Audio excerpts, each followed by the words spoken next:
విద్యార్థులు యాంటీగ్రావిటీ water trick ప్రయోగానికి ceramic bowl, glass bottle తీసుకుందాం. గ్లాస్ బాటిల్ని పూర్తిగా నీటితో నింపుదాం. వాటర్ బాటిల్ పైభాగమున టిష్యూ పేపర్ ఉంచుదాం.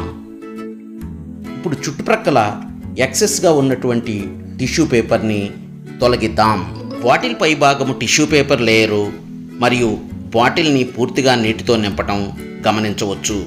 ఇప్పుడు బాటిల్ని తల్లక్రిందులుగా ఉంచి పైకి కిందకి కదిలిద్దాం. చూడండి, బాటిల్లో ఉన్న నీరు క్రిందకి పడకుండా ఉండటాన్ని మీరు గమనించవచ్చు. దీనికి కారణాన్ని మీరు చెప్పగలరా? దీని వెనుక ఉన్న సైన్స్ సూత్రాన్ని చెప్పడానికి ప్రయత్నం చేయండి. మీరు చెప్పలేని పక్షంలో డిస్క్రిప్షన్లో చూడండి. ఇప్పుడు మనము బాటిల్పై ఉన్న టిష్యూ పేపర్ లేయర్ని తొలగించగానే నీరు క్రిందకు పడిపోవటాన్ని మీరు గమనించవచ్చు.